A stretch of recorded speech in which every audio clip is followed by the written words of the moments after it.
Today, I'd like to draw your attention to a statistical blip, which is for most people boring, but also to some information about multiple tanks and explosions. And admit it, if you're reading this, then probably you're thinking you might want to take a look at something big and metal go splody boom. Yesterday, the Ukraine Armed Forces put out its daily estimated enemy casualty report, and instead of the usual 3 to 8 destroyed Russian Federation tanks claimed, it was 30. Also, at least according to open sources, the Ukraine Armed Forces Air Force hadn't been conducting a lot of ground support sorties over the last 24 hours, and airstrikes tend to generate big numbers of claimed kills because pilots are optimists and self-confident. So what happened here? Did it happen at all? Maybe it was just Ukrainian propaganda? It's not possible to answer those questions definitively. But the same day, 80th Air Assault Brigade, one of Ukraine's best fighting units with a combat record going back to Iraq, put out some images of RF tanks they said they recently blew up. It's worth noting the Defense Ministry forwarded them. Attached also is the latest overall kill claim graphic. This does not just chat. For what it's worth, this is the official Ukrainian government estimate. And, also the same day, the Ukrainian blogosphere came up with drone video of 4 RF tank hulks looking very much they had until very recently been functional, and all stopped within a few meters of one another, and a 5th RF tank trying to thread a gap between 2 of the hulks, hitting a mine and eventually catching on fire itself. Pretty quickly the blogosphere decided the source was 80th BDE. At a minimum, images of 5 RF tanks knocked out in an area the size of a basketball court is rare. We haven't seen something like that since the annihilation battles along the Siversky Donets in the first half of May. According to UNIAN, the 80th got 9 of the day's 35 with engineering troops and artillery. Translated, this means the Russians drove tanks into a minefield and the UAF shelled it. One has to admit that the video does seem to show what very much looks like a minefield disaster for some Russian tank unit. According to the AGS, overall, the biggest RF losses were in the Sloviansk sector. According to websites tracking unit locations and past news reports, the 80th is in that sector and has been there a while. This means, to me, odds are, all indicators taken together, the number of tanks destroyed by the UAF probably did spike recently, and I am pretty close to positive 80th Air Assault Brigade was involved. My speculation is that the 80th Brigade was waiting there for a while and the Russians eventually got around to trying to advance at that location. The fighting. Ukraine's eastern Donbass sectors saw back and forth fighting with little movement on the ground as more Russian ammunition depots were hit in apparent long-range strikes, according to official and media reports on Friday. Russian Federation, RF, forces made limited progress in fighting around the village Verkhnokamiansk, near the town of Siversky, according to Ukraine's Army General Staff, AGS, said. A simultaneous RF ground move against the village Bohorodiki, north of the city Sloviansk, was repelled with losses.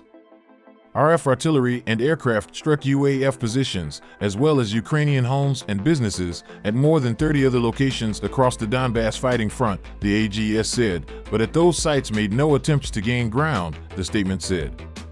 Pavlo Kirilenko, head of the Donetsk Regional Defense Command, in comments televised Thursday evening said that in the past 24 hours RF artillery, rocket, and missile strikes killed 6 civilians. The pro-Russia Ryadovka news platform on Friday morning confirmed both sides across the fighting front were trading at times intense artillery fires, but making no major moves on the ground. UAF units were building up fortified strongpoints around the village of Ryharivka, in forests to the north of Siversky. Easy RF advance in that area was not possible. Both Ukrainian and pro-Russia news platforms reported a UAF local counterattack captured the village Vershina, near the town Vuliter, but moved no further in the face of strong defensive positions manned by the Wagner mercenary group. There was no official UAF confirmation of the incident. Red Arrow map attack. Deep strikes. The Ukrainians appear not to have run out of American long-range rockets. According to social media video and text reports, fires were burning for hours and secondary explosions were continuing hours after the early morning strike in Shakhtarsk. Reportedly, RF forces were using the location as an ammunition storage site, and civilians living in the vicinity were evacuated. In Donetsk's Budanovsky region, a massive black column of smoke was visible. According to unconfirmed local news reports, a fuel storage site was hit. In the south, an ammunition depot was hit and exploded at Novokakhovka. This for the RF has to be unnerving doubly, because the strike means that not only does the UAF have all RF forces on the right bank of the Dnipro in range, it has the bridges over the Dnipro in range as well. The Dnipro is a major, Mississippi-sized river, you can't wade it. In the Kherson sector, there are 2 bridges over the Dnipro, one in Kherson and one in Novokakhovka.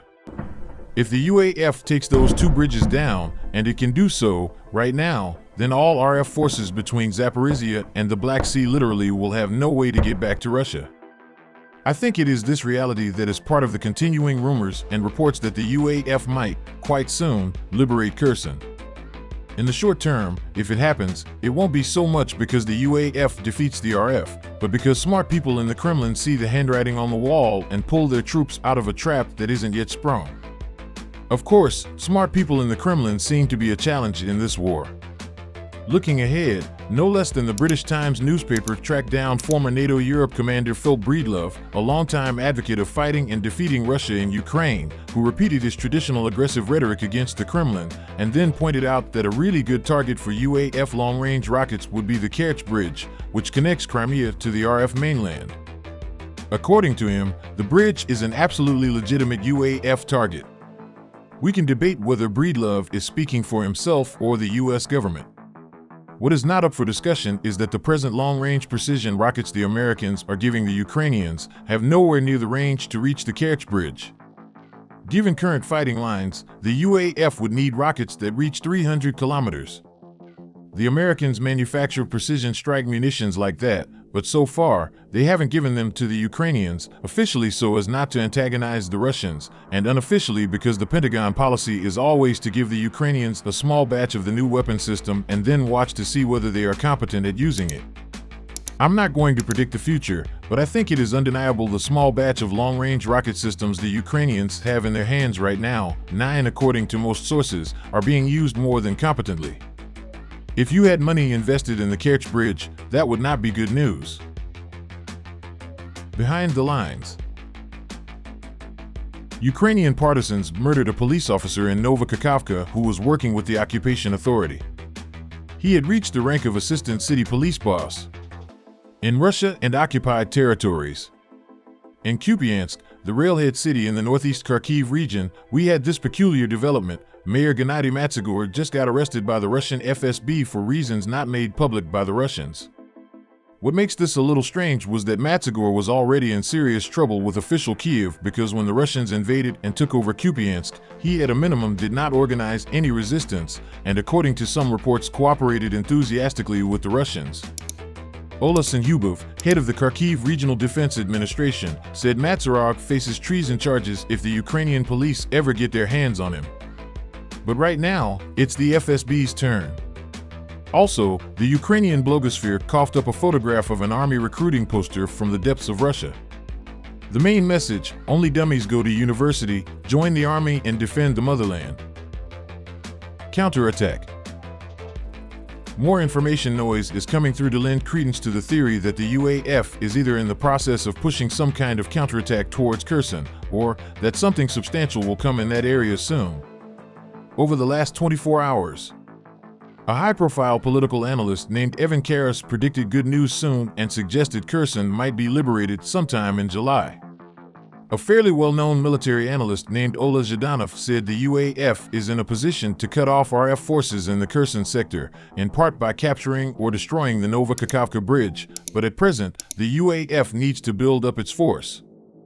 I have 2 anecdotal sources, one courtesy of a reader, telling of increased combat activity along the Kherson front, meaning activity by the UAF /. Analyst Tom Cooper suggested the UAF may have pulled substantial force off the line to create an attack force in this sector, including elements from 1st Tank and 92nd Mech Brigades, as well as reserve units and the National Guard. I'm not sure about those specific units, but in general, he makes a good point. If the line is static and the UAF has the RF fully contained, then it is pretty much inevitable that the UAF will concentrate force to recover ground, and if they choose to do so, Kherson and the south are probably the highest payoff sectors for something like that. Thanks for watching. Don't forget to subscribe to the channel and like this video. You can also watch other videos offered on my channel.